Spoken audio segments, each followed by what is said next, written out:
질문. 오쇼 라즈니쉬는 신비주의자일까요? 아니면 선사일까요? 답변. 20세기 이 지구상에 가장 많은 영향을 주었던 영혼의 스승을 꼽으라면 당연 오쇼 라즈니쉬를 빼놓을 수 없을 것입니다. 당시에 그의 가르침은 전 세계를 핵폭탄처럼 강타하였습니다. 그의 방대한 지식과 깨달음은 모두를 압도하고도 남았습니다. 지금은 그때로부터 거의 30년이 지난 시점입니다. 과연 그는 어떠한 깨달음을 했을까요?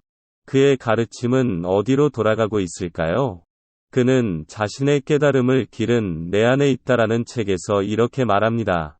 나는 단순히 내게 자아가 없었다고 말하는 것이다. 나는 내가 없다는 사실을 깨달았다.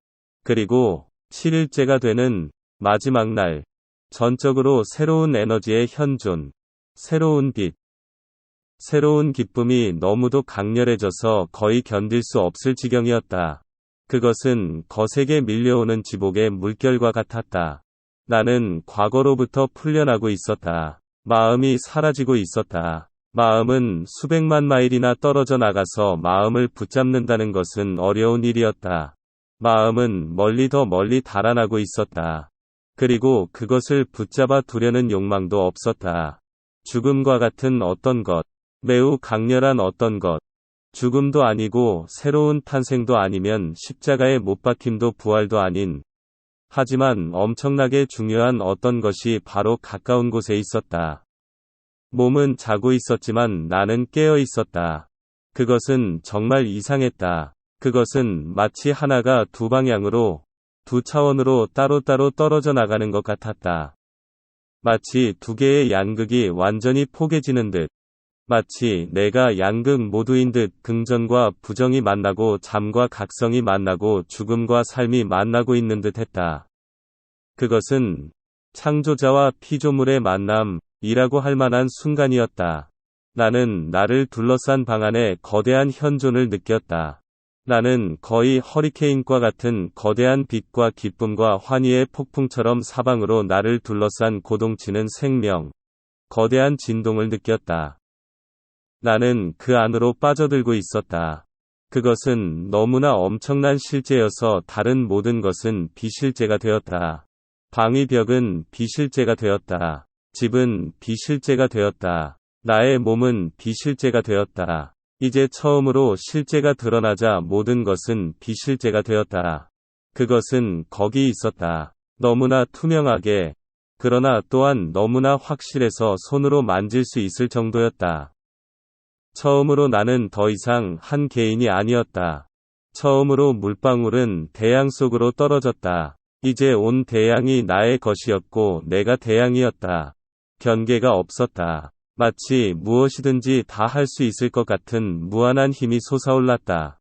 나는 거기 없었다. 오직 힘만이 거기 있었다. 그것은 처음으로 드러나는 실제였다. 때묻지 않고 만질 수 없는 가늠할 수 없는 실제였다.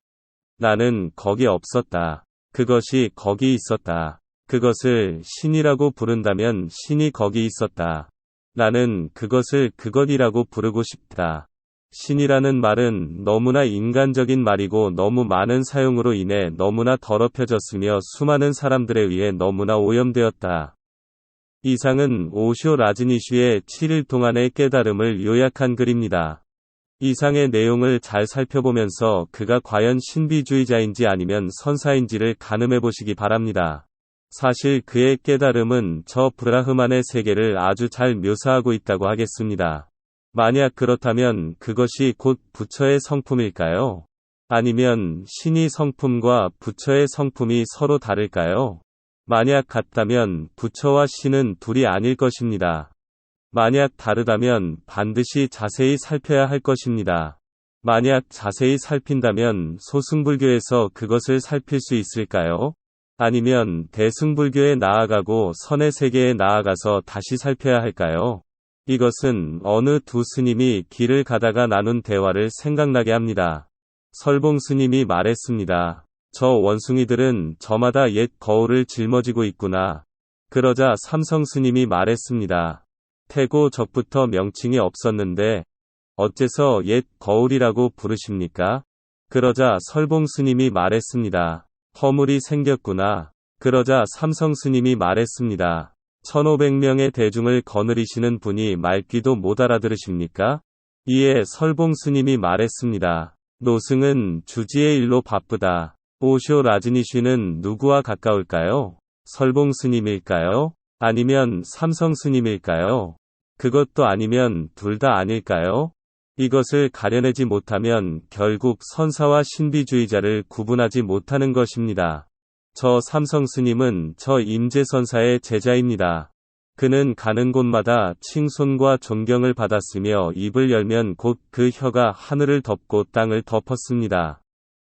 그리고 저 설봉 스님은 1500 대중을 거느리는 큰 스승입니다. 이것은 오직 눈이 밝은 자라야 저 허와 씨를 분명하게 볼 것입니다. 옛사람은 말하기를 칼과 창을 던지고 서로 어깨에 팔을 두르고 함께 가는 소식은 오직 같은 길을 가는 자만이 안다고 하였습니다. 여기에 분명한 흑백의 판결이 있다고 하겠습니다. 알아차렸다면 벌써 곧장 손을 털고 일어섰을 것입니다. 오쇼 라즈니쉬는 말년에 벽암록을 강의하게 됩니다. 양무제는 달마대사에게 물었습니다. 무엇이 불법에 있어 최고의 진실입니까?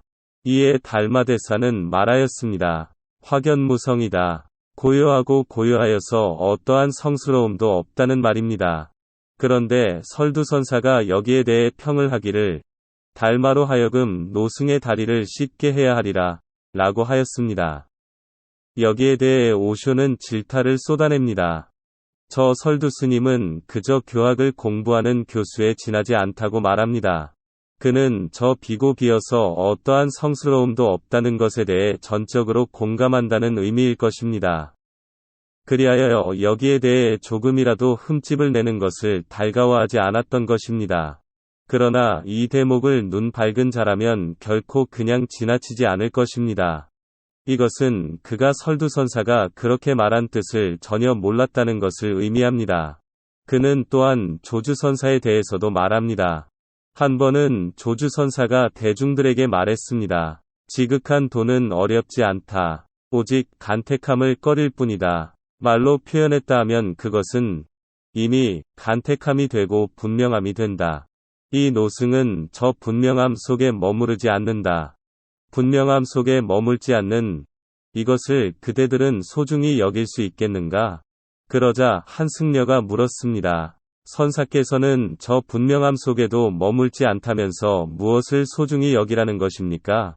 조주선사가 말했습니다. 나도 모른다. 그 승려가 말했습니다. 선사께서 이미 모르신다면 어떻게 저 분명함 속에도 머물지 않는다고 말씀하실 수가 있습니까?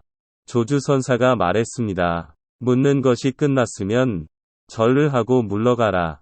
여기에 대해 오쇼 라즈니쉬는 다소 격앙된 어조로 말합니다.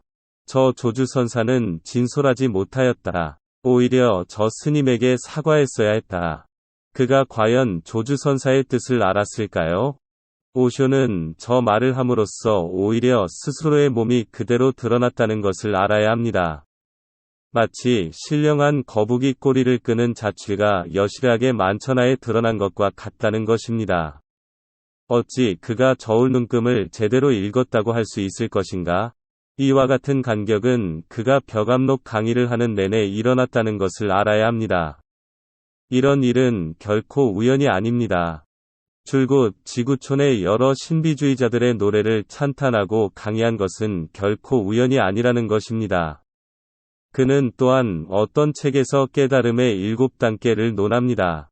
그는 5번째에서 아트만을 성취한다고 말합니다.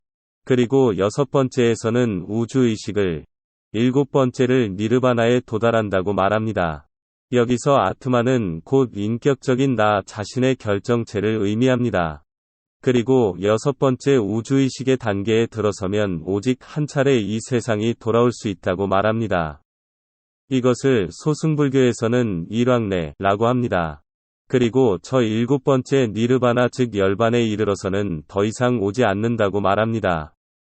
이것을 곧 불환과를 얻었다고 말합니다.